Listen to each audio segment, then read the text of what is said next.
지금부터 두 번째 전시 연계 프로그램 두 번째 시간인데요. 특별 강연으로 저항과 도전의 이단 아들 1부 한국 아방가르드 미술 1960년대에서 80년대 미술의 정황을 기획하신 김찬동 기획자 선생님을 모시고 저항과 도전의 이단 아들 전시 연계 특강을 시작하도록 하겠습니다. 김찬동 선생님은 그 전 아르코 미술관 관장을 역임하셨고요. 이번 대구 미술관에서 전시하고 있는 60년, 80년대 후반의 전위미술의 흐름은 2016년 부산 비엔날레에서 소개가 되었던 전시에 대구 미술관 그리고 대구 지역의 미술을 좀 더 심층적으로 연구하셔서 전시의 폭을 넓힌 그런 전시가 되겠습니다. 그러면 김찬동 선생님 모시고 강연을 청해 듣도록 하겠습니다.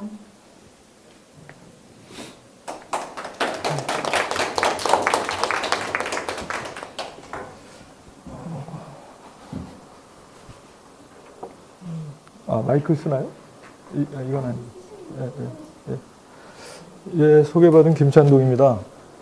만나 뵙게 돼서 반갑습니다. 근데 사실은 뭐 제가 여기 오신 분들이 어떤 분들이신지를 제가 잘 몰라서 사실은 이제 조금 전문적인 내용들이 많이 포함이 돼 있어가지고 내용을 소화하시는데 좀 힘드시지 않을까 이제 그런 우려가 잠깐 있긴 한데 가능한 한 조금 풀어서 설명을 드리는 걸로 그렇게 하겠습니다. 그래서 사회자가 잠깐 소개를 했었는데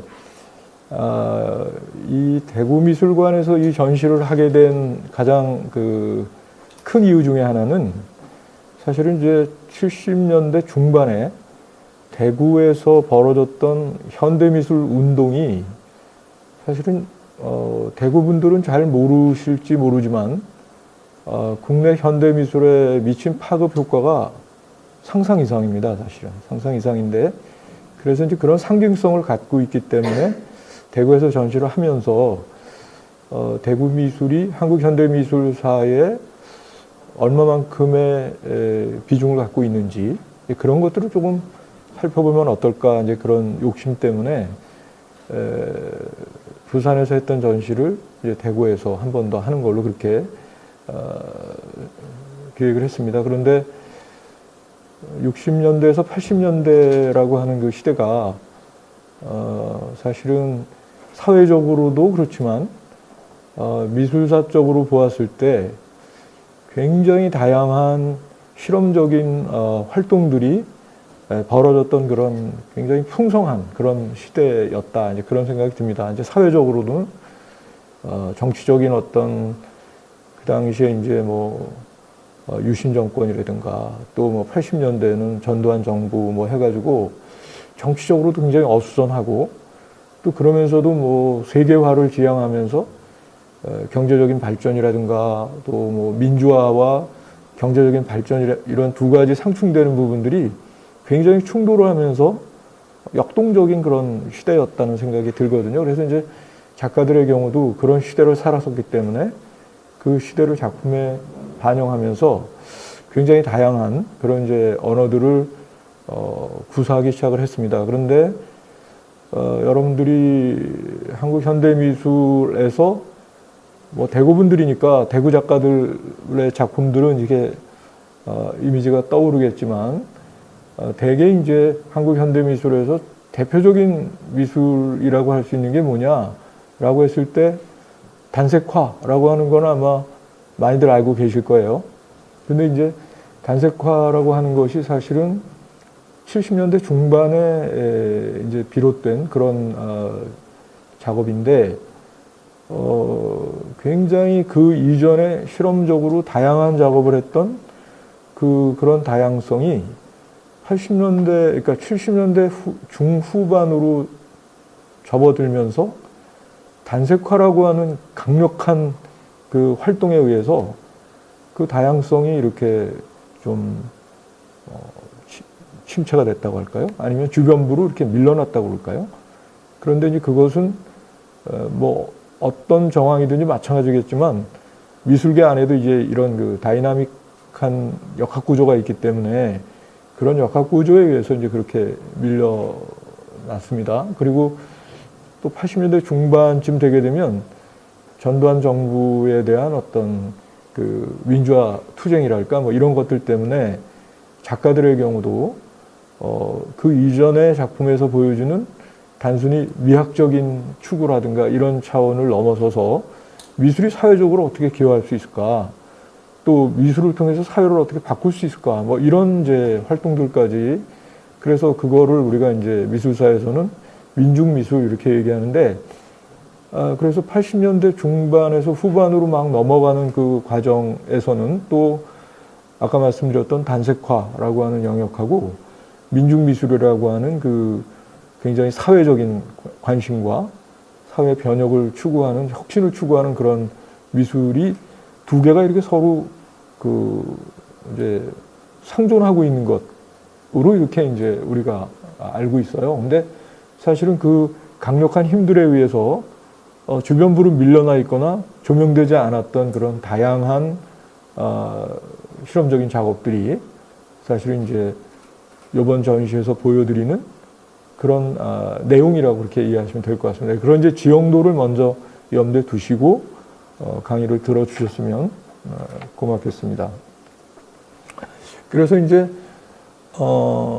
우리가 전위예술, 뭐 아방가르드 이렇게 이제 얘기를 하는데 사실은 학문적인 입장에서 대한민국의 미술에서 아방가르드를 논할 수 있느냐라고 하는 질문이 가능합니다. 왠고하면 이 아방가르드 운동은 서양 미술에서 이제 그 벌어졌던 역사적인 어떤 이제 사건들인데요. 1910년, 15년, 16년, 17년 뭐 그 이제 어간에 1차 대전과 2차 대전 사이에 벌어졌던 굉장히 그 뭐라고 할까요?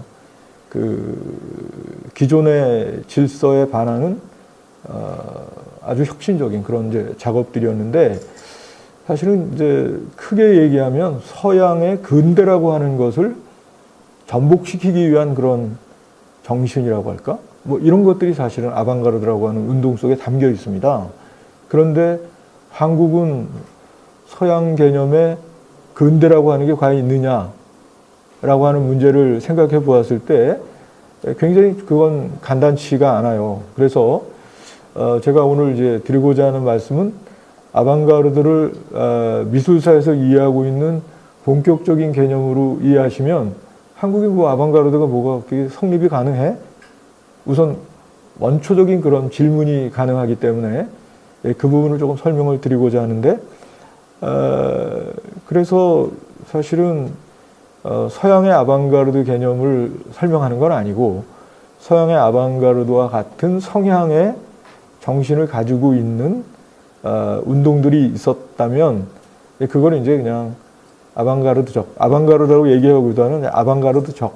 그래서 이제 아방가르드라는 오해를 풀기 위해서는 뭐 전위적, 뭐 이제 아방가르드 전이라는 말로 번역을 하지만 좀 더 실험적이고 전위적인 그런 한국 미술에 있어서의 양태 이런 것들을 이제 아방가르드라고 일단 잠정적인 정의를 하면서 얘기를 진행한다, 그렇게 말씀을 드렸으면 좋겠습니다. 그래서 보시는 대로 기존 문화예술 제도에 대한 부정정신, 그리고 이제 비상업성 이런 것들을 추구하는 그런 작품들, 그리고 또 한편으로는 양식적인 어떤 새로운 실험도 하지만 그 안에는 사회의 변혁을 추구하는 그런 정신 같은 것들이 그 안에 또 들어 있습니다. 그러니까 두 가지 측면이 들어 있는 거죠.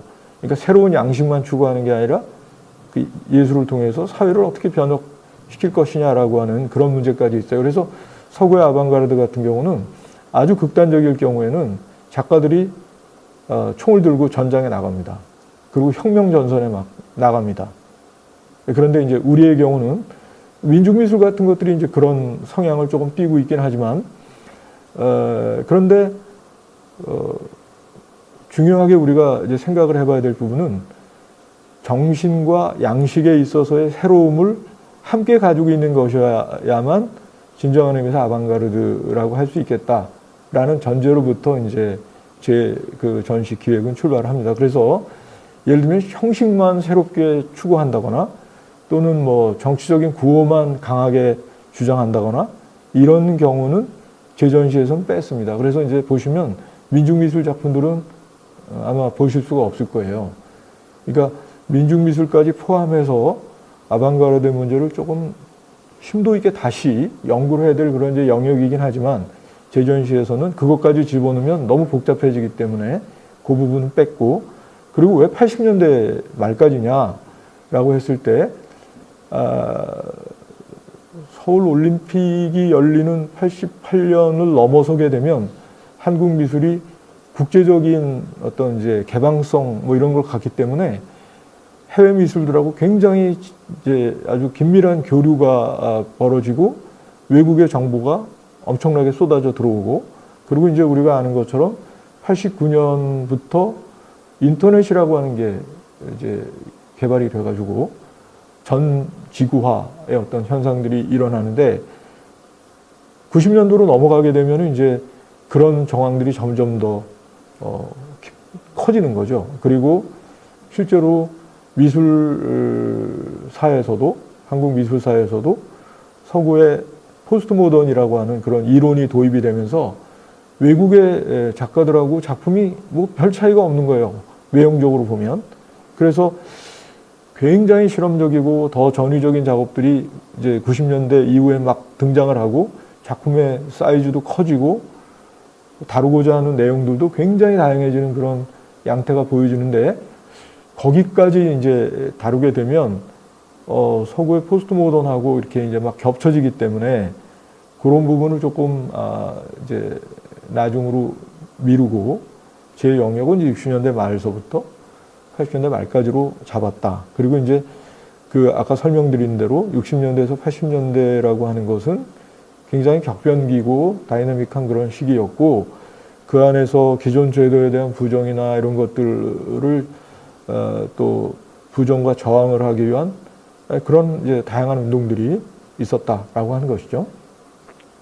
그리고 나중에 이제 결론 부분에서 말씀을 드리겠는데, 그냥 양식적으로 보면 뭐 서양의 전위적인 작업들하고 별 차이가 없는 것처럼 이렇게 보여줄 수 있어요. 예를 들면 행위예술이라든가 또는 뭐 설치미술이라든가 또는 비디오 아트라든가 이런 거 서양에 다 있었는데, 개념 미술이라든가 이런 것들 다 있는데 그거 서양 거 그냥 베낀 거 아닐까? 뭐 이렇게 이제 생각하실 수도 있는데, 문화라고 하는 거는 사실 뭐 상호 간의 영향을 받는 거기 때문에 외국의 그 미술사조로부터 영향을 안 받았을 수는 없는 거죠. 당연히 받는 거죠. 받았지만 그것을 이제 우리 나름대로의 어떤 정서와 문화와 역사와 이런 것을 어떻게 변용을 했는가라고 하는 문제를 살펴보는 것이 이제 한국 그 현대 미술의 어떤 정체성이라고 할까, 그런 거를 얘기할 수 있는 부분이라고 생각을 해서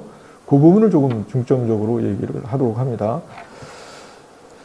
그래서 이제 아까 쭉 설명드린 것대로 역사적 아방가르드라고 하는 게 있고 또 아방가르드라는 서구의 어떤 본래 개념이 있는데, 그런 맥락을 보게 되면은 지금 보여드리고 있는 전시는 또 다른 어떤 아방가르드라고 이제 얘기할 수 있겠다. 이제 그런 이야기입니다.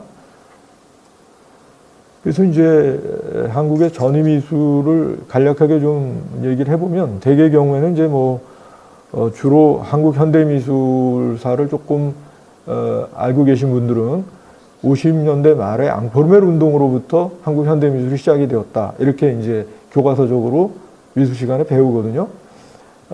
그런데 사실은 따지고 보면 1930년대 일본에 유학하던 김환기나 유영국이나 이런 분들이 유럽에서 직접 아방가르드를 경험한 작가들에 의해서 교육을 받아가지고 그분들의 작품에 약간의 그런 성향들이 나타납니다. 그러니까 37년, 38년 이 당시에 이제 유영국 선생이나 김환기 선생 작품에 그런 이제 양태들이 약간 보이긴 합니다. 그리고 해방이 되고 난 후에 신사일파라든가 뭐 이런 걸 이제 구성을 해가지고 그런 성향들을 보이긴 하는데, 어쨌든 본격적으로 현대미술이 시작된 거는 50년대 말에 반국전을 선언한 앙코르멜 운동이다 이렇게 일반적으로 얘기를 합니다. 그런데 앙코르멜 나중에 이제 도판을 보여드리겠는데 앙코르멜 운동이 미술사에서는 어떻게 얘기하고 있냐면 한국 전쟁을 겪으면서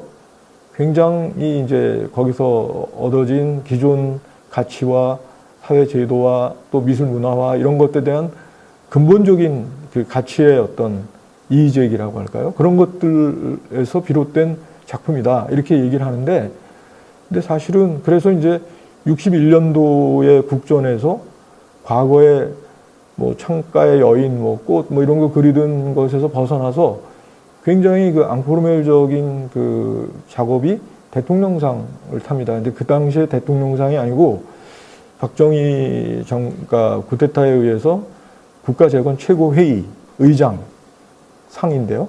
61년에 그 상을 탔는데 그게 정말 우리 나름대로의 역사적인 진정성을 갖고 있는 것이었다면 굉장히 오래 지속이 돼야 될 텐데 61년에 상을 타고 반국전을 선언하면서 이 사람들이 국전을 이렇게 먹어 들어가 버리는 거예요. 그러면서 60년대 중반이 되면 이 앙코르멜 양식이라고 하는 건 아무 새로운 의미도 없이 그냥 양식만 반복하는 그런 게 돼버리는 거예요. 그래서 이제 제가 기획한 전시의 내용은 반국전을 선언했던 앙코르멜 세대들의 작업은 빠져 있습니다. 왜냐하면 앙코르멜은 아까 말씀드린 것처럼 반제도를 주장했지만 국전이라는 제도를 그냥 먹고 제도가 되면서 금방 양식화 돼버린 그런 것이죠. 이제 그런 측면에서 저는 이제 그 부분은 배제를 했고요. 그래서 저는 이제 주목한 것이 그 반국전을 선언한 앙코르멜 선배들의 작품에 대해서 이의제기하면서 그것을 넘어서기 위해서 시도했던 60년대 말에 대학을 졸업한 젊은 작가들, 그 작가들이 예를 들어서 이제 뭐 청년 작가 연립전 뭐 이렇게 해서 지금 뭐 강국진 또는 뭐 정강자, 정찬승 뭐 이런 선생님들인데요. 그래서 과거의 추상 미술을 부정하면서 국전이라고 하는 제도까지 다 부정하면서 앙코르멜 선배들을 부정하면서 새로운 작업을 했던 후배들은 국전에 출품하지 않습니다. 국전에다가 작품을 내서 상을 타려고 하지 않고 전혀 다른 자기들의 방식대로 그룹전을 만들고, 그리고 뭐 또 거기서 보여주는 작품의 경향도 회화가 아니고 예를 들면 입체 작업이라든가 미디어라든가 행위예술이라든가 뭐 이런 전혀 다른 매체를 활용한 그런 작업들을 하고, 그리고 이제 실제로 보면 무슨 뭐 행위 같은 거를 하더라도 기존의 미술이 가지고 있는 여러 가지 관습적인 그 폐해랄까 이런 것들을 고치기 위해서 막 선언을 하는 그런 피켓을 들고 가도 시위도 하고 막 이런 행위를 하고, 그 다음에 기존의 그 작품들을 상징화해서 땅에 파묻기도 하고 막 이런 행위를 벌입니다.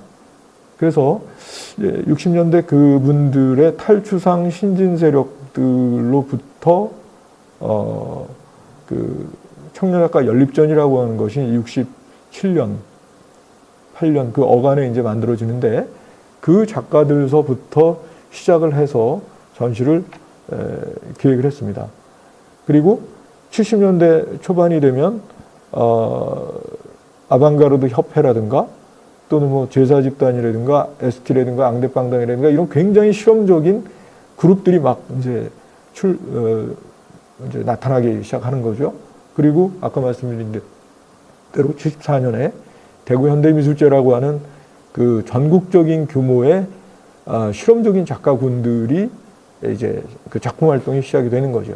그래서 이제 대구에 뭐 이강소, 그다음에 뭐 여기 와 계시지만 김영진, 뭐 이명미 선생님, 뭐 이양미 선생님, 뭐 그다음에 박형기 선생님 등등 대표적인 대구의 작가들이 중심이 돼가지고 실험적인 작업들을 이제 펼치게 되는데, 대구에서 전시를 열지만 전국 규모의 전시가 되는 거죠. 그래서 79년까지 진행이 됐는데 마지막 79년쯤 되게 되면 일본의 작가들도 한 15명 정도가 참여를 해가지고 거의 200명 가까운 작가들이 대구를 중심으로 활동을 하는데 굉장히 한국 현대미술의 어떤 메카처럼 그렇게 이제 영향력을 행사하는 작업들을 하게 됩니다. 그런데 75년도가 되면 그 당시에 지금 이제 뭐 가장 유명한 작가 중에 한 분이시긴 한데 이완이나 박서보나 이런 분들이 중심이 돼가지고 그 당시에는 해외 나가서 전시를 할 기회가 거의 없는데 일본에 나가서 한국 5인의 작가 5개의 흰색전이라고 하는 전람회가 동경화랑에서 성공을 거둡니다. 근데 지금도 동경화랑에서 그 5개의 흰색전이 지금 열리고 있어요. 리바이벌전으로 지금 열리고 있거든요. 근데 동경화랑 가보신 분 계시겠지만 동경화랑 굉장히 조그맣습니다. 조그만데 그 당시에 저희는 이제 동경화랑 가보지도 않았고 뉴스로만 들었기 때문에 뭐 굉장한 성공을 거둔 것처럼 이렇게 막 얘기를 했고 근데 동경화랑에 가보면 야 이렇게 요런 조그만 전시가 무슨 그런 파급 효과를 냈을까? 약간 좀 의문이 가는 그런 부분도 없지 않은데 어쨌든 뭐 그 당시로서는 한국 현대미술에 있어서 굉장히 중요한 그 이제 성공을 거뒀다라고 하는 거죠. 그래서 이분들이 돌아와서 박서보 선생 같은 경우는 앙포르멜 뭐 그다음에 뭐 여러 가지 유형의 작업을 하시다가 갑자기 단색화로 딱 전환을 하시면서 화단 전체가 단색화로 싹 획일화가 되어버리는 그런 일들이 벌어지고 대구 현대미술제의 주역들이 대구에서 활동하는 것이 아니라 서울로 다 올라가 버립니다. 그러고 나니까 대구에서 대구의 에너지가 이제 자꾸 빠지는 거죠. 그리고 대구 현대미술제가 대구뿐만이 아니라 대구 현대미술제의 영향을 받아가지고 서울 현대미술제, 부산 현대미술제, 광주 현대미술제 전국적으로 현대미술제가 막 만들어지거든요.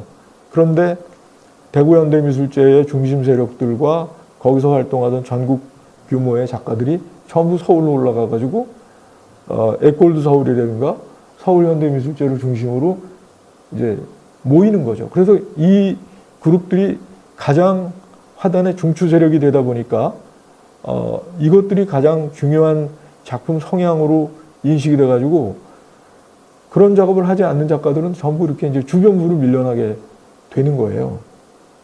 이제 그럼에도 불구하고 여전히 남아서 그 단색화에 대한 제도 비판이라든가 뭐 이런 이제 활동들이 80년대에 나타나는데 아까 말씀드린 대로 민중미술회라고 하는 아주 적극적인 도전 세력들이 있었는가 하면 단색화에 대해서 전공법으로 미학적인 범위 내에서 이의를 제기하던 그런 이제 사람들이 있었는데 그걸 이제 뭐 안티 모던 또는 뭐 소그룹 운동, 작은 담론들 뭐 이렇게 이제 얘기들을 하는데요. 그런 작가들이 여전히 이제 실험적이고 아방가르드적인 정신을 유지하면서 이제 유지를 해 오고 있었고, 그 다음에 이제 90년대로 넘어가면서는 이제 아까 말씀드린 대로 국제적으로 화단이 너무 이제 팽창이 돼 버리니까 한국의 어떤 그 정신성이나 이런 것들을 가지고 유지해 오던 것이 갑자기 급팽창이 되면서 그 정체성이 국제성이라고 하는 부분에 이렇게 묻혀가지고 좀 애매한 그런 부분이 되기도 하고, 또 이제 뭐 2000년 넘어가면은 유학한 친구들이 너무 많이 이제 들어오다 보니까 한국 미술인지 뭐 국제 미술인지 구분이 안 갈 정도로 이제 한국 화단이 좀 복잡해진 그런 상황입니다. 그리고 민중 미술은 이미 90년대가 되면 제도화가 돼가지고 현대미술관에서 회고전을 열기도 하고 뭐 그래요. 근데 지금은 물론 이제 포스트 민중이라 그래가지고 뭐 또 다른 세력들이 있긴 한데 과거에 그런 격렬한 모더니즘에 대해서 반기를 들었던 미술들은 사실 미술관에 다 가 있는 거예요. 이미 제도화되어 있는 것이죠. 그런 구도로 80년대까지 이제 작품들이 흘러왔습니다. 자, 아까 말씀드린 대로 이게 이제 57년에 박서보 선생에 의해서 만들어졌던 앙포르멜 운동의 그 작품들입니다. 이런 굉장히 막 격동적이고 전쟁 후에 아주 그 뭐랄까요, 전후의 실존적인 고뇌 같은 것들을 이런 방식으로 이렇게 표현을 했다. 이렇게 얘기를 하시는데 전쟁 끝나고 7년쯤 지났는데 왜 앙코르멜이 그때서 그렇게 열기를 보였을까? 그런 것도 좀 의문이고 실제로 앙코르멜이 아니고 이거는 유럽의 앙코르멜이 아니고 미국의 추상 표현주의인데 이걸 앙코르멜로 알고 막 처음에 작업을 하셨어요. 그러다가 이제 62년, 1년, 2년에 프랑스로 박서원 선생이 그 체류를 하시면서 앙코르멜의 전공법을 거기서 이제 첫 체득을 하는 거죠. 그래서 이제 62년도에 만든 이 원형질이라고 하는 작품은 프랑스의 앙코르멜 운동의 성향들을 반영한 그런 작품이에요. 그러니까 왼쪽에 있는 작품은 추상표현주의적인 것인데 이걸 앙코르멜이라고 얘기해서 미술에서 정리를 하고 있는데 62년도에 가서야 앙코르멜의 어떤 정수를 나름대로 체득을 한 발표를 합니다. 그런데 아까 말씀드린 대로 65년쯤 되면 이 앙코르멜 양식이라고 하는 게 거의 뭐라고 할까요? 그냥 일반적인 양식이 돼버리는 거죠. 그래서 너도 나도 뭐 이런 작업들을 하니까 새로울 게 아무것도 없는 거예요. 아까 말씀드린 것처럼 김영대 교수님이 61년도에 상을 타시는데 이 상을 타고 나니까 이제 젊은 이쪽 계열의 작가들이 국전에 이제 상당 부분을 이제 영향력을 행사하고 그 이전에 반국전 선언하면서 국전을 주도하던 세력들하고 어정쩡하게 이렇게 동거하는 그런 이제 경향을 보이게 됩니다. 그래서 저는 제도를 개혁하고 제도를 혁신하려고 했던 그런 에너지를 아방가르드라고 봤을 때 앙코르멜은 조금 그런 맥락에서 조금 평가를 다시 해야 되지 않겠나라는 생각 때문에 배제를 시켰고요. 그리고 이제 아까 말씀드린 것처럼 30년대 말에 이영국이나 김한기 선생님 같은 경우 유학을 하시면서 이런 종류의 전위적인 작업들을 실험을 하신 거죠. 근데 이제 이것은 사실 어떤 의미에서는 그냥 실험 정도에 그치는 것이고 이것들을 지속적으로 발전시켜 가지고 전후에 뭘 더 심화시킨다거나 이런 거는 아니었기 때문에 연원을 따져 올라간다면 30년대 말서부터 해야 되겠지만 저도 본격적으로 아방가르드 얘기를 하려면 이제 60년대 말서부터 얘기를 해야 되겠다 이렇게 저는 생각하고 있습니다. 그래서 60년대에 청년작가 연립전이라고 해서 뭐 세 개의 동인들이 뭉쳐서 같이 연립전을 열고 앙코르멜 양식화 제도에 대한 반기를 드는 그런 활동들을 시작을 합니다. 그래서 보면은 이제 뭐 해프닝 같은 게 이제 벌어지죠. 그 전시에서. 그리고 69년, 70년 뭐 이 어간이 되면 아방가르드라고 하는 개념을 사용한 첫 번째 그룹이 만들어지는데 그게 이제 에이지라고 하는 그룹이에요.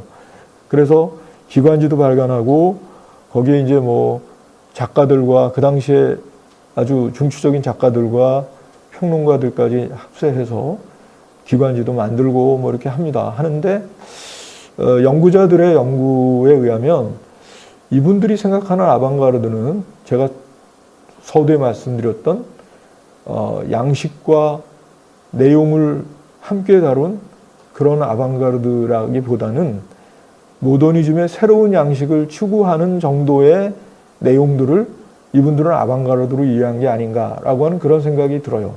실제 그 당시에 작품들이나 에이지 기관지에 발표되어 있는 글들을 보면 굉장히 그런 성향들이 강합니다.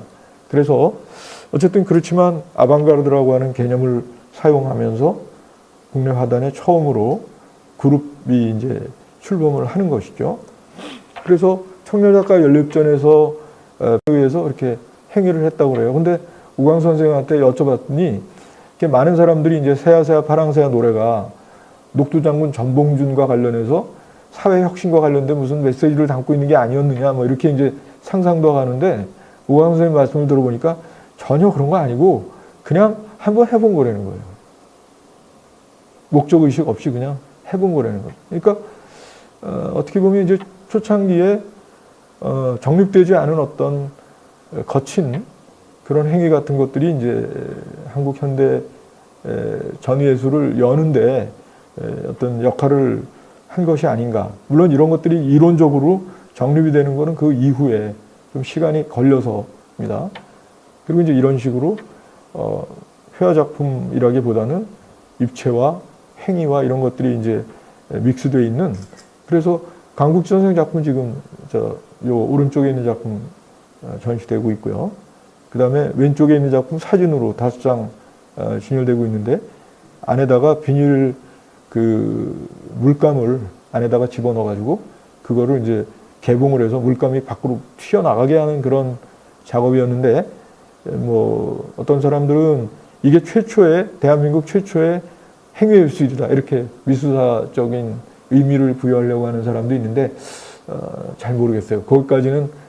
그래서 일반적으로는 그 좀 전에 보여드렸던 그 비닐우산과 촛불이 있는 그 해프닝, 그걸 이제 그게 아니고요. 그 이전에 뭐 한강변에 타살이니 뭐니 뭐 굉장히 좀 그런 행위예술들이 있었습니다. 초창기 작업이고요. 그 다음에 이제 작년에 돌아가셨는데 그 정강자 선생이 이제 누드 해프닝을 하셨거든요. 근데 지금 만약에 이런 걸 했다 그러면 뭐 별거 아닐 거라고 생각하는데, 70년대, 그러니까 60년대 말에 장발 단속하고 미니스커트 뭐 단속하고 막 이러던 시기에 다 벗고 이런 해프닝을 한다라고 하는 거는 가히 상상을 할 수 없는 그런 상황이었고, 근데 실제로는 모델이 나오기로 했는데 모델이 약속을 안 지키고 도망가 버렸대요. 그래서 할 수 없이 정강세 선생이 자기가 이제 우통을 벗고 등장을 했다고 그래요. 근데 이제 이건 뭐냐면 그 옛날에 아마 기억나시는지 모르겠는데 본드로 부는 풍선이 있지 않습니까? 그 풍선을 누드에다가 이렇게 붙이고 그 다음에 이제 다 붙인 다음에 달려들어서 그 풍선을 이렇게 눌러서 터트리는 그런 정도의 내용의 해프닝이었다고 이렇게 얘기를 합니다. 근데 어쨌든 나중에 연구자들에 의하면 그 당시에 뭐 페미니즘이니 뭐 이런 개념이 없었지만 페미니즘적인 최초의 뭐 의식을 담고 있는 행위가 아니었느냐 뭐 이런 이제 평가를 하기도 하는데 좀 더 연구가 필요한 부분이긴 합니다만은 어쨌든 그 당시로서는 작가 개인이 직접 이렇게 누드를 이용해서 행위를 한다라고 하는 거는 굉장히 용기 있고 기존 문화에 대한 아주 적극적인 도전의 어떤 행위였기 때문에 그 당시에 문화라고 하는 게 남성 중심의 가부장적인 문화였잖아요. 그런 부분을 도전한 그런 의미를 따졌을 때는 페미니즘적인 맥락에서 뭐 그렇게 평가를 할 수도 있겠죠. 그 다음에 이제 아까 말씀드렸던 것처럼 그 기존 예술과 문화를 상징적으로 땅을 파고 묻고 뭐 이런 아주 격렬한 그 해프닝을 벌이기도 하고요. 그리고 아까 말씀드렸던 것처럼 아방가르드 협회가 69년에 만들어지는데 이론가들과 작가들과 해서 이제 기관지를 만들면서 했는데 75년에 이것도 아까 제가 말씀드렸던 것처럼 서울현대미술제가 결성되는 과정에서 결국은 에이지가 해체되고 마는 그런 이제 비하인드 스토리가 있습니다. 여기 뭐 그래서 마지막 전시에 참가했던 작가는 회장을 맡았던 하종현 선생님하고 이건용, 신학철, 김한 이렇게 이제 4분밖에는 전시를 못했는데 아래층에는 뭐 서울현대미술제가 열리고 2층에는 그 아방가르드 마지막 전시가 열리는데 뭐 보이지 않는 뭔가 이렇게 화단에 압력이라든가 뭐 이런 것들이 작동을 해가지고 마지막에 이제 4명밖에 남지 않은 마지막 전시를 치르게 되는 그런 일들이 벌어집니다. 근데 어쨌든 아까 말씀드린 대로 아방가르드라고 하는 그룹이 있었지만 이 아방가르드 그룹은 새로움을 굉장히 추구했는데 시간이 지난 다음에 보니까 그 새로움이라는 것이 정말 아방가르드적인 것이었는가라고 하는 부분에는 약간의 미흡함이 있었다. 이제 그런 평가들을 하고 있습니다. 그래서 아방가르드 협회 회원들의 작품들이 이제 대개 이런 작업들인데요. 하정희 선생님 같은 경우는 지금 뭐 단색과 대표적인 작가로 활동하고 계시지만 물론 그런 성향이 이 작품에도 보여지긴 합니다. 그런데 철망을 가지고 이제 캔버스를 이렇게 싸맸다든가 이런 것들이 일반적인 회화 작품하고 좀 다르고, 그 다음에 이 안에는 뭐 적극적으로 그런 말씀은 안 하시지만 그 당시에 어떤 사회적인 상황이라든가 뭐 이런 것들에 대한 작가의 심성, 그런 것들이, 정서 이런 것들이 이렇게 이제 반영이 된 것으로 그렇게 이해를 하고 있습니다. 그리고 박사원 선생님 같은 경우에 약간 이제 천을 위에 뭐 전시가 되고 있습니다만 기존의 조각가신데 기존의 조각가는 전혀 다른 그런 이제 작업들을 보여주시고, 그 다음에 이제 대표적인 분들이 이승택, 뭐 김그림 이런 분들인데, 이승택 선생님은 조각가신데요. 주로 이제 바람과 물과 불과 뭐 이런 것들을 이용해서 비조각의 어떤 세계를 추구하시는 분이시거든요.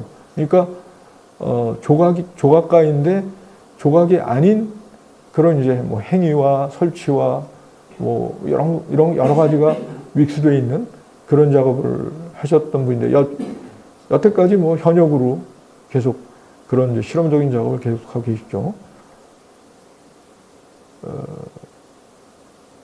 그리고 이제 밑에 그 묶은 돌 같은 것들 이렇게 보시면 돌멩이를 이런 식으로 깎아가지고 이렇게 묶어서, 저게 이제 우리가 뭐 가만이라든가 뭐 이런 걸 짤 때 보면 그 고드렛돌이라고 그래가지고 이렇게 돌멩이를 이렇게 오르락내리락 하면서 이제 그 돗자리라든가 가마니를 짜는 옛날에 그런 방식이 있는데, 거기 고드렛돌로 쓰던 그런 형태와 비슷합니다.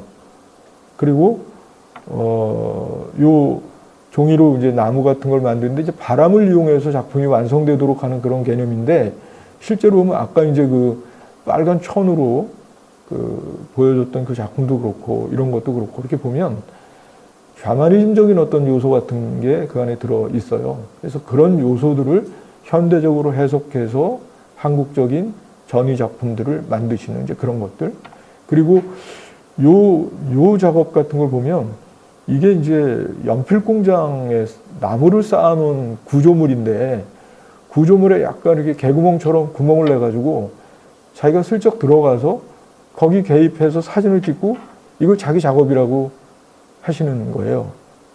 그런 어법은 그 당시의 예술 개념으로는 그게 무슨 예술이야. 근데 우리가 이제 보면은 전통 조경 같은 것들을 할 때 차경이라고 그래가지고 밖의 경치를 끌어들여서 뭘 한다거나 이런 이제 개념들이 있는데, 그런 개념들하고 좀 유사한 한국적인 흑성 같은 것들이 여기서 발견이 되고 있다. 이제 이렇게들 얘기를 하고 있고요. 그 다음에 이제 김구림 선생 같은 경우는, 이분은 뭐 워낙 뭐라고 할까, 최초의 무슨 뭐 실험영화 제작자, 최초의 뭐 대지예술가, 뭐 최초의 뭐 이런 그 수식어가 앞에 굉장히 많이 붙습니다. 근데, 이분은 뭐랄까요, 정규 대학 수업을 받은 분이 아니어서 더 자유롭게, 예를 들어서 이제 뭐 타임즈라든가 이런 데 나와 있는 그 당시에 유행하던 양식을 바로바로 소화해서 실험 작업을 펼치셨던 그런 작가시거든요. 그래서 이 위에 24분의 1초의 의미라고 하는 거, 이제 그동안에는 뭐 한국 최초의 실험 영화 이렇게 기록이 됐었는데, 유연목 감독이 만든 영화가 최근에 발견이 돼가지고 한국 최초의 실험 영화라는 그런 이제 기록은 아마 무너진 것 같아요. 근데 그냥 뭐랄까요, 요 가운데 있는 분이 정찬승이라고 하는 작가인데, 작가를 모델로 써가지고 한 작가, 그러니까 실직을 한 룸펜 같은 이제 한 남자가 하루를 보내는데 너무 무료하고 막 이런 안에 이제 스토리가 깔려 있긴 하지만 그 내용들은 전부 이렇게 단절되어 있는 도시의 단편적인 이미지들로 이렇게 편집이 되어 있습니다. 예, 그런 내용이고요. 그래서 뭐 여기저기 이제 이 작품이 그 뭐 영화제라든가 뭐 실험 영화제라든가 뭐 이런 것도 있고, 김구림 실험 영화제 이런 것도 만들어져 있고 막 그런가 봐요. 어쨌든 기념비적인 그런 작품이고요. 이 작업 같은 경우도 그 제방뚝을 이렇게 기하학적인 형태로 태워가지고 그 태운 결과를 이렇게 이제 남겨놓은 작업인데, 쥐불놀이라고 하는 우리 뭐 민속 그 놀이 같은 것들이 있지 않습니까? 그런 것들을 활용해서 기하학적인 어떤 이런 대지 작업을 펼치는데, 근데 이분의 작업에는 이 김규준 선생님 관통하는 그 내용들을 보면 시간성 이런 것들이 이제 들어있는 것 같아요. 그러니까 끊임없이 사물이 변하는, 그래서 뭐 제목도 현상에서 흔적으로 이렇게 되어 있는데, 이렇게 잔디를 태워놓으면 일정한 시간이 지난 다음에 원상으로 다시 회복이 되는 이제 그런 부분까지를 염두에 두시면서 이런 작업을 하셨다고 얘기를 하시더라고요. 그리고 걸레 하얀 테이블 위에 그 검은 그 물감들이 많이 묻어 있는데, 그거를 계속해서 걸레로 닦아내면은 걸레가 까매지면서 나중에 걸레가 너덜너덜해지면서 검은 그 물감이 나중에 걸레로 남게 되는 그런 시간성의 문제를. 근데 그렇게 되려면은 아마 수만 시간을 닦아야만 그렇게 될 거라고 생각해요. 근데 그걸 이제 압축해서 이렇게 보여주고 계신데, 어쨌든 사물과 시간과 이런 것들이 계속해서 변하면서 사물 속에 담겨 있는 시간성의 문제를 계속해서 관심 갖고 계신 것 같고, 그리고 뭐 이런 경우도 보면 실제 오브제에다가 유화물감으로 이렇게 마치 오래된 낡은 어떤 사물인 것처럼 이렇게 그러니까 트릭을 가하시는 거죠. 실제로 이제 새 의자에다가 물감을 칠해가지고 녹이 쓴 의자처럼 이렇게 이제 만드는 그런 작업 같은 것도. 그러니까 실제와 허상과 또 사물이 시간을 통해서 어떻게 변해가는가, 이런 문제에 대해서 그 당시 작가들이 많은 관심을 갖고 있었습니다.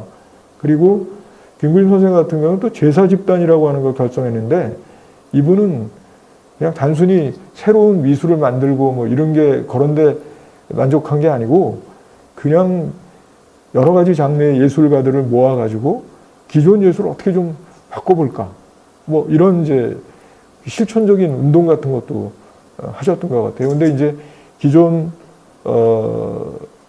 기성 문화에 대한 장례식이라고 그래가지고 70년 8.15 때 기존 문화를 갖다가 관에다 다 집어넣고 장례식을 치른 다음에 그걸 들고 가도행진을 하는 장면인데, 그걸 뭐 나중에 한강에다가 띄어서 보내려고 했다는데, 사직공원에 시작해가지고 광화문을 거쳐서 신촌으로 해가지고 가려고 그랬는데 덕숭 앞에서 그냥 잡혀가지고 뭐 구속이 돼가지고 또 뭐 그런 이상한 일들이 있었대요. 그래서 김구림 선생이 완전히 불온분자처럼 이렇게 그 기관의 감시를 받으면서 시골에 자기 집에 부모님들까지 이렇게 막 시찰을 당하고 뭐 이래가지고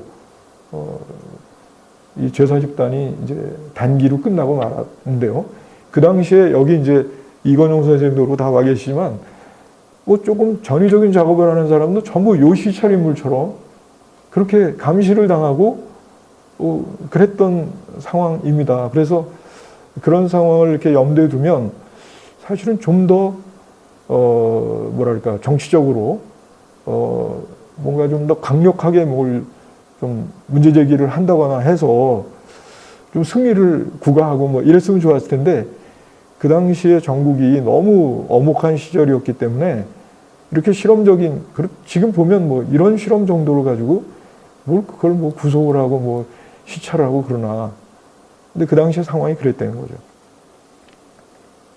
그 다음에 이제 ST그룹인데요.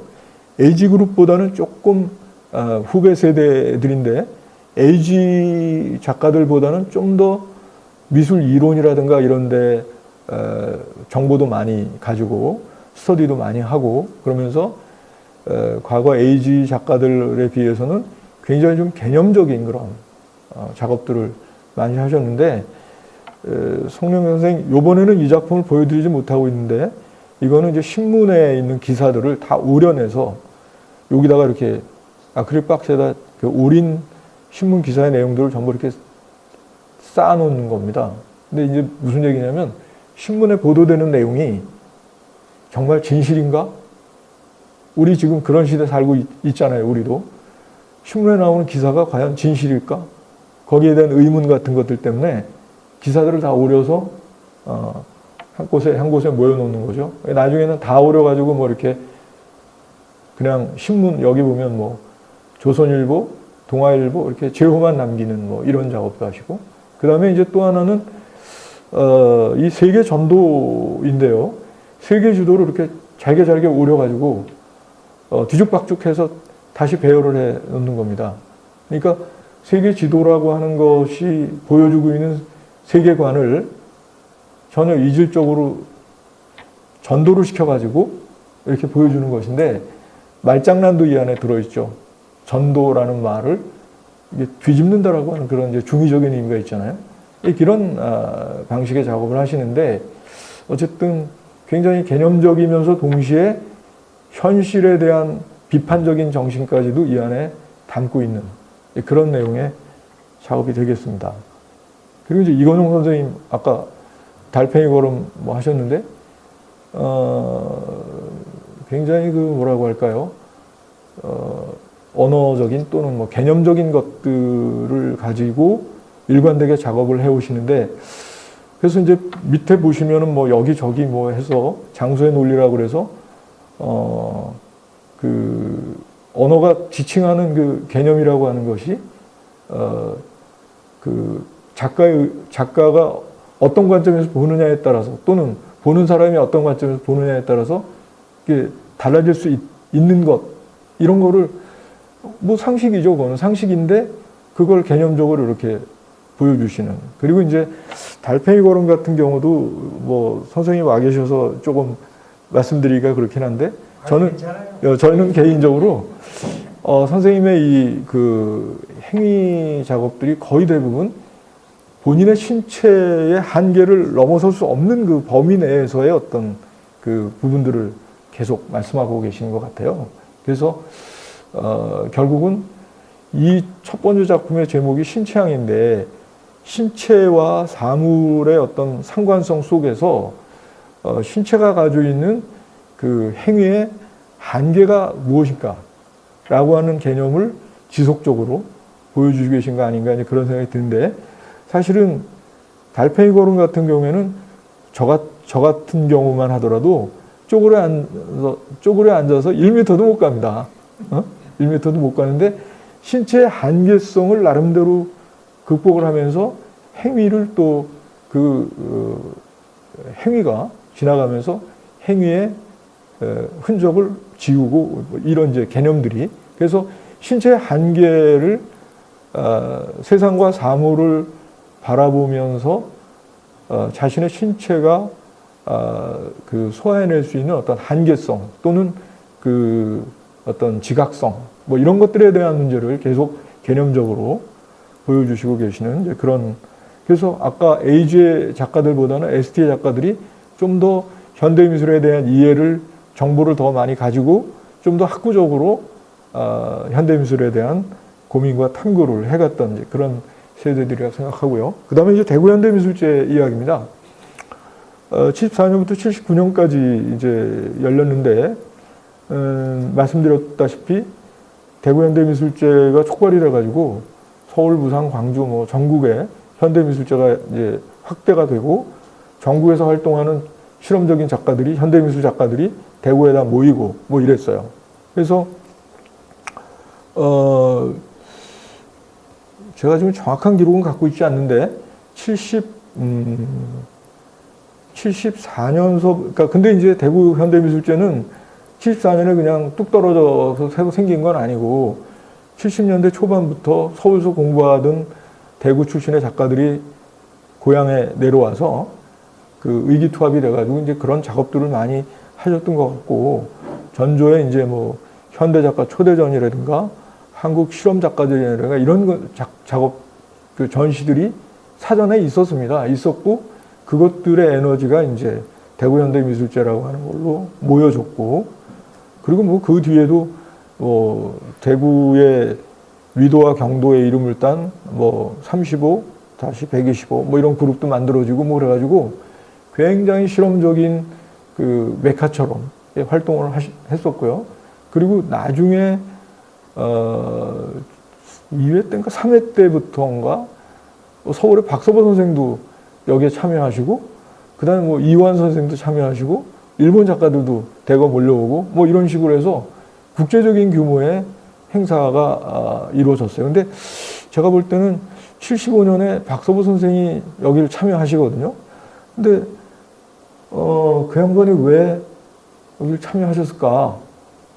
이건 이제 물증은 없습니다만, 그 전국적인 신세대 실험 작가 군들을 어떻게 규합을 할 것인가라는 생각을 하시지 않았을까, 그런 생각이 들면서 에꼴드 서울이 이제 12월 달에 서울 현대미술제, 에꼴드 서울 뭐 이런 것들이 이제 연말쯤에 만들어지게 되는데, 대구 현대미술제에 내려오셔가지고 그 분위기를 이렇게 이제 서울로 옮겨가신 그런 계기가 그런 데 있지 않는가, 이제 이렇게 좀 약간 그냥 추측을 해봅니다. 근데 더 연구를 해봐야 되는 문제지만, 그러나 분명한 것은 서울 현대미술제, 에꼴드 서울 이런 이제 그룹들이 대구 현대미술제의 그 폭발적인 에너지를 흡수해서 만들어진 그룹이다라고 하는 거는 뭐 틀림없는 사실이고요. 그래서 대구 현대미술제 이제 대표적인 분들이 이강소, 뭐 박현기, 최병소, 김영진, 뭐 이항미, 이명미 이런 이제 분들인데요. 실제로 이강소 선생님 같은 경우도 조금 더 이제 그 연구를 대구에서 더 많이 좀 해드려야 될 그런 분이라고 생각하는데, 실험적인 작업들이 그냥 스펙트럼이 엄청 넓습니다.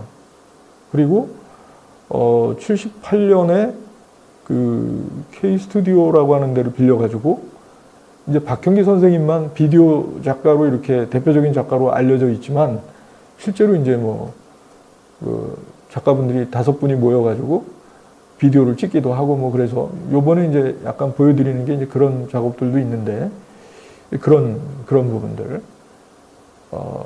그 다음에 이제 이강호 선생님 작품을 보면은 실제로 행위예술을 보여주더라도, 물론 본인이 직접 하는 행위도 있지만, 대개의 경우는 뭐 닭 퍼포먼스 같은 경우는 닭 목에다가 줄을 달아가지고 닭이 행위를 하게 하고 그 흔적을 보여준다거나, 이런 것들은 조금 다른 맥락의 그 개념적인 행위라고 생각이 되고요.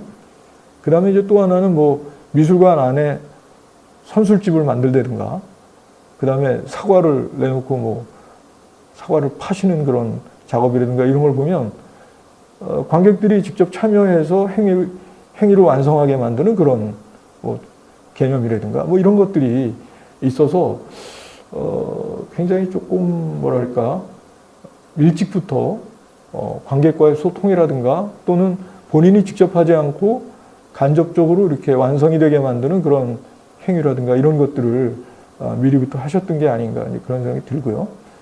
그 다음에 뭐 김영규 선생님 같은 경우, 이제 박형기 선생님 같은 경우는 대표적인 한국의 국내 비디오 아트의 선구자라고 이렇게 평가를 받고 있잖아요. 근데 TV로 돌탑을 쌓았는데, 모니터 안에 그 돌의 영상과 밑에 쌓아놓은 돌이 하나는 영상이고 하나는 실제 돌이지만, TV라고 하는 매체를 통해서 돌탑이 쌓여지거든요. 그러니까 평소에 그러니까 생전에 이제 박형기 선생 같은 경우에 굉장히 불교에 심취를 하셔가지고 불교적인 세계관을 이제 작품으로 많이 드러내 보여주셨는데, 예를 들면 뭐 색즉 시공 뭐 이런 이제 개념들이 있잖아요. 그런 개념들이 작품 속에 이렇게 녹아 있는 거죠. 그리고 이제 여기 보여드리는 않지만, 만다라 같은 작품을 보게 되면 만다라 안에 현대적인 아주 그 포르노그래피가 막 그 빠른 속도로 편집이 돼가지고 만다라의 형상을 재구성해낸다거나 막 이런 것들을 보면, 근데 그런 것들이 한국 작가들이 가지고 있는 한국적 정서, 뭐 문화, 역사 이런 것들을 그 안에 담고 있는 내용이 아닌가, 그런 생각이 들고, 그 그 다음에 이제 김영주 선생님 같은 경우는 자신의 신체를 음과 양으로 이렇게, 그러니까 신체를 석고로 뜬다든가 아니면 모니터에 신체를 막 이렇게 부빈다거나 해가지고 그 흔적을 이렇게 그려서 뭘 보여준다거나. 근데 이제 김영주 선생님 같은 경우는 세계를 뭐 음과 양의 어떤 그 상관관계라든가 이런 거를 자신의 몸으로 실제적으로 그거를 구현해내시고자 하는 그런 의도가 강했던 그런 이제 작가라고 선생님들이 다 와 계셔서 뭐 속속들이 막 그렇게 말씀드리기는 그런데 개괄적으로만 그냥 말씀을 드립니다. 그리고 최병소 선생님 같은 경우는 뭐 신문지를 또 볼펜으로 지우시는 그런 작업을 계속해 오고 계신데 그 부분도 신문이라고 하는 것을 택해서 그것을 볼펜으로 지워나가는데 물론 이제 상식적으로 신문에 기사를 지운다 이런 어떤 의미도 있지만 지워낸 결과를 보게 되면은 그게 하나의 어떤 또 다른 사물의 덩어리처럼 이렇게 나오게 되는 거예요. 그래서 뭐 미니멀 또는 뭐 단색화 계열로 이렇게 또 평가하기도 하지만 조금 다른 맥락의 단색화랑은 조금 다른 맥락의 행위가 그 안에 담겨 있다고 저는 생각을 하고요. 그리고 이제 이향미, 이명미 선생님 계신데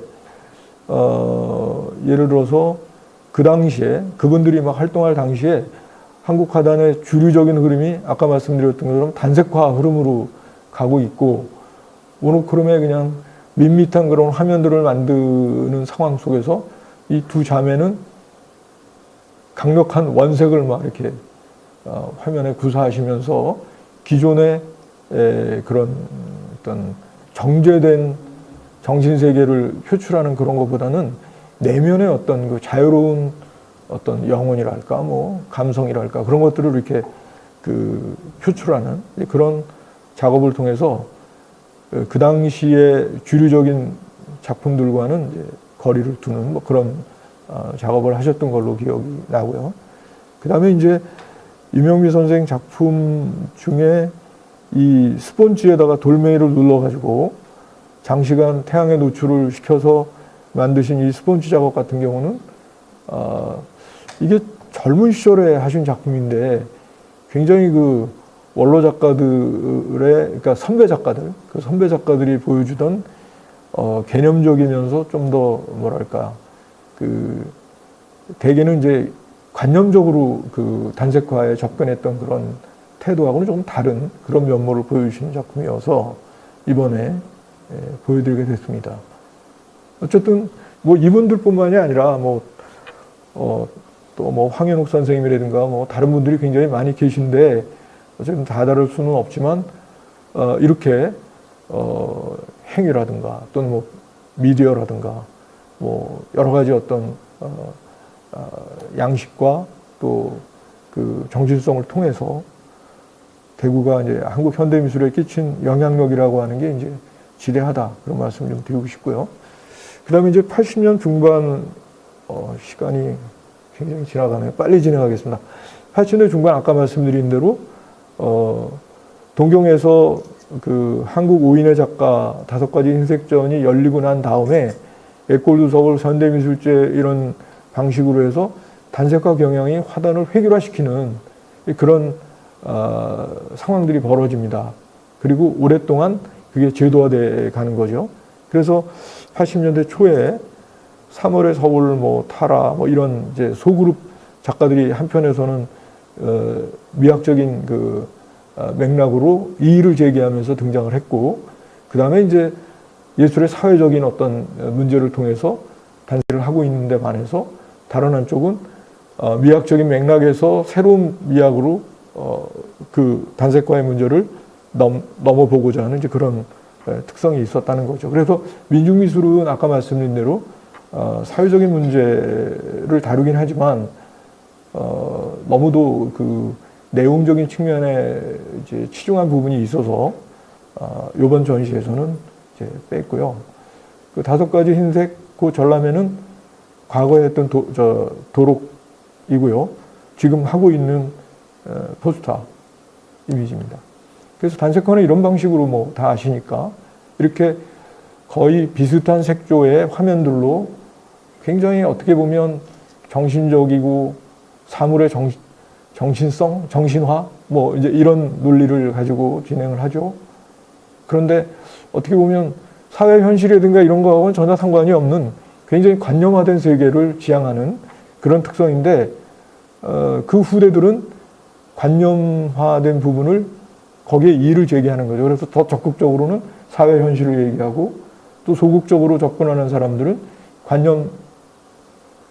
관념뿐만이 아니고 그 안에 담겨 있는 삶의 문제라든가 또는 사회 문제라든가 이런 것들을 추상적으로 조금 제기하는 그런 측면이 있는 거죠.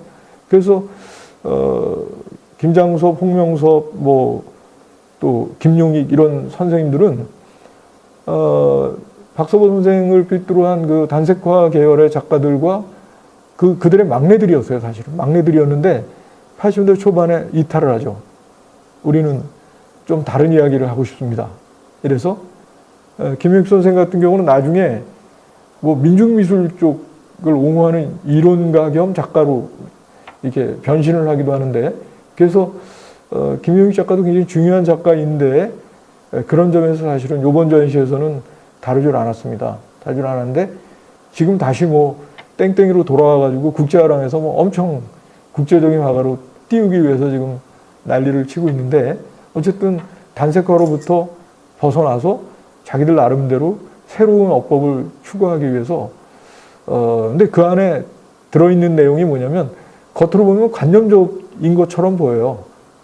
그 물질을 다루고 있는 것도 그렇고 감각도 그렇고, 그런데 사실은 그 안에 그 선생님들 때가 보면 단순히 무슨 뭐 노장 사상이라든가 뭐 이런 것만 가지고 얘기하는 게 아니라 사회학적인 어떤 문제라든가 이런 걸 끌고 들어와서 작품에다가 대입을 하는 그런 특성이 있습니다.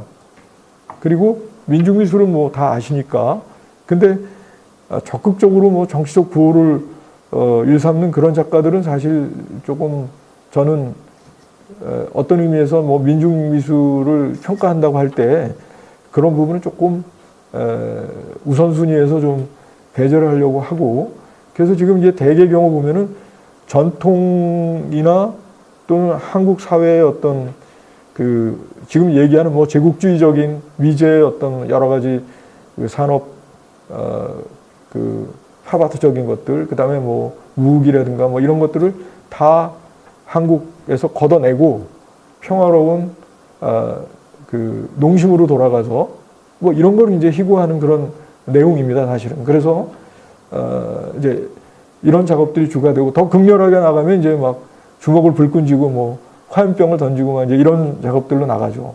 그래서 실제로 이런 이제 작업들도 나오죠. 코카콜라 화염병인데 제목을 이렇게 이제 정했습니다.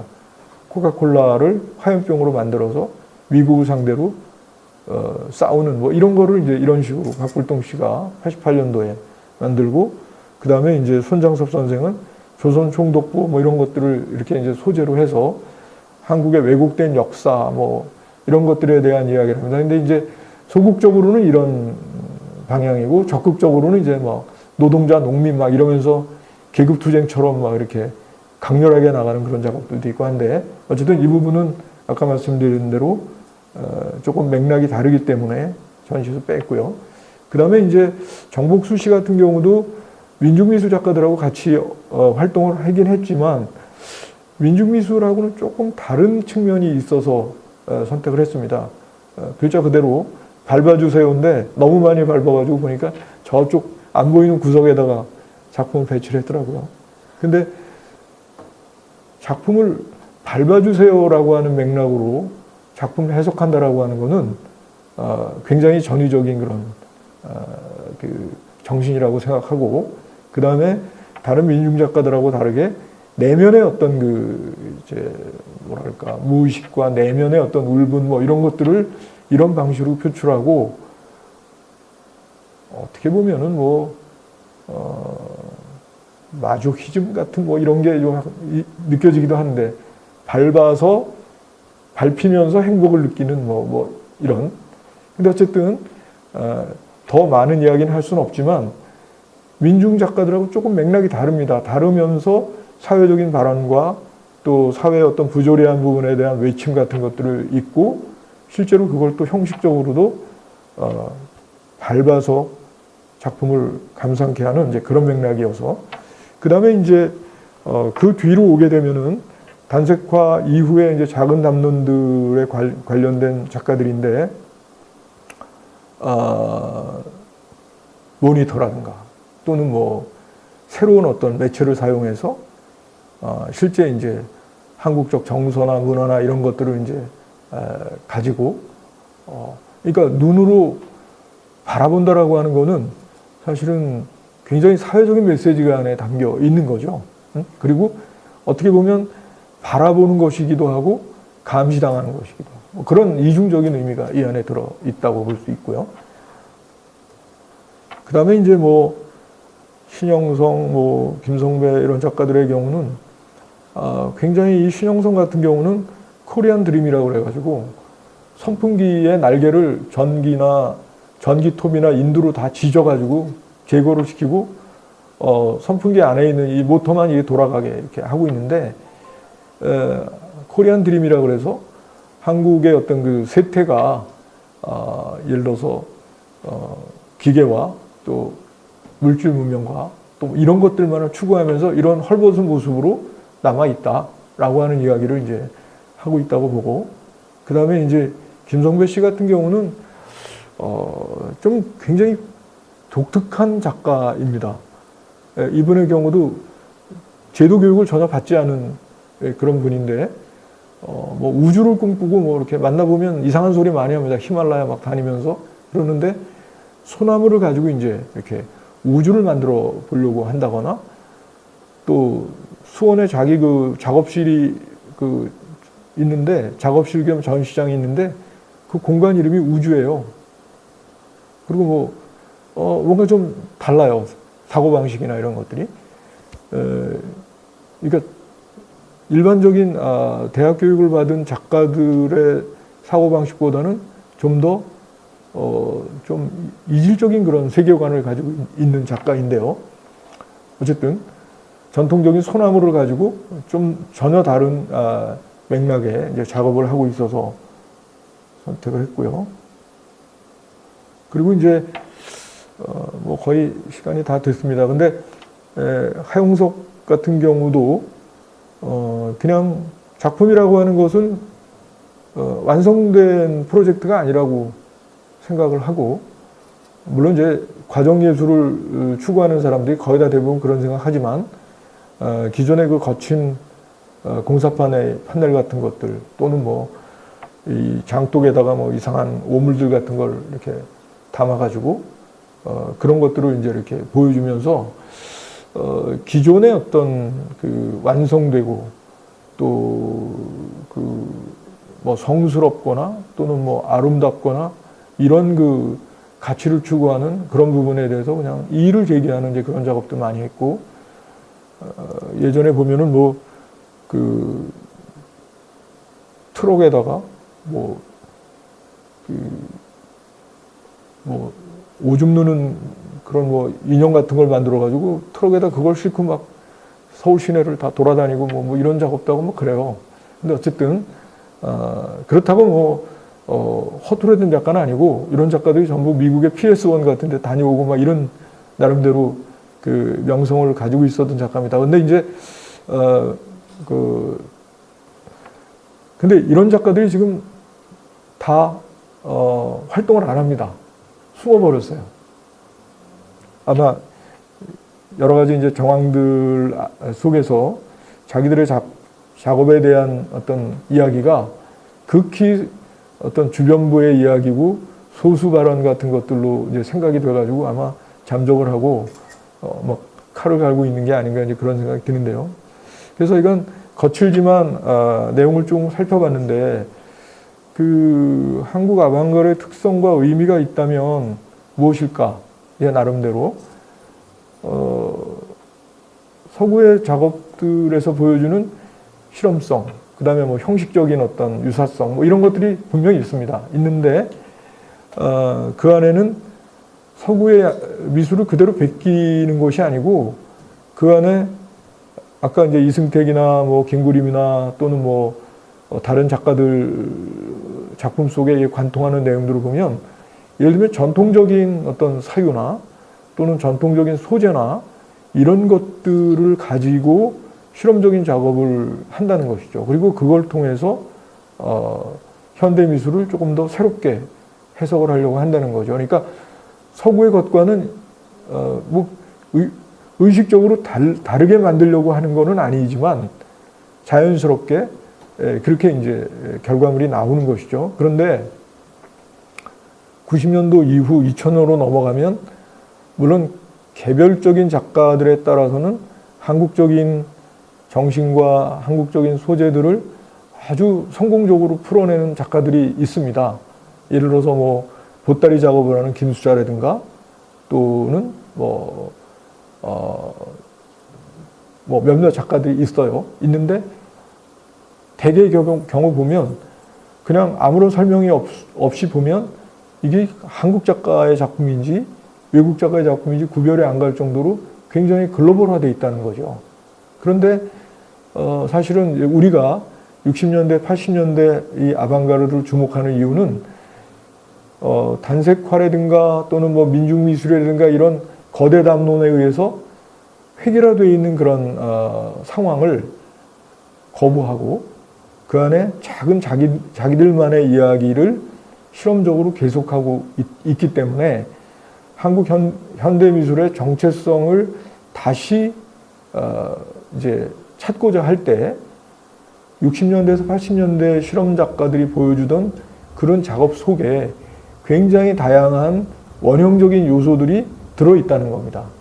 그러니까 거기서부터 어떻게 끄집어내서 그것을 세계화할 것이냐라고 하는 게 이제 우리의 과제인데요. 근데 이제 다행스럽게도 원로들, 실험적인 작업을 하던 원로들, 예를 들면 이승택, 김구림, 뭐 이건용, 뭐 이런 선생님들의 작품이 이제 세계적으로 조금씩 주목을 받고 있다라고 하는 것을 보면 그 안에 담고 있는 한국 현대미술의 어떤 정체성 그리고 그것들을 다양하게 끄집어낼 수 있는 요소 이런 것들이 있기 때문에 거기서부터 이제 착안이 되는 게 아닌가 개인적으로 그런 생각을 합니다. 그래서 사실은 60, 70년대, 80년대까지의 그 시기가 사회적인 아주 격변기였고 또 작가들도 실험 정신이 왕성했던 그런 시기인데 그런 것들이 뭔가 이렇게 좀 획일적인 그 가치라든가 뭐 이런 것 때문에 주변부로 밀려나 있다거나 또는 과소평가되어 있다거나 하는 부분들이 있습니다. 그래서 그런 부분들을 어떻게 살려낼 것인가 라고 하는 것이 이번 전시를 꾸미게 된 그런 가장 커다란 의도라고 말씀을 드릴 수가 있겠고요. 그래서 어쨌든 너무 시간을 많이 쓴 것 같습니다. 그래서 특성과 의미를 이제 말씀드렸고, 그래서 계속해서 이런 이제 도전과 또 저항과 이런 정신들은 끊임없이 움직이게 해야 될 거라고 생각합니다. 근데 이제 우리의 풍토는 대개 경우 보면은 어떤 게 강하다 그러면 그쪽으로 획일화되어 가는 그런 경향이 있고, 그러거나 아니면 이분법적으로 나눠가지고 단순화하려고 하는 경향들이 있는데, 가능하면 다양성을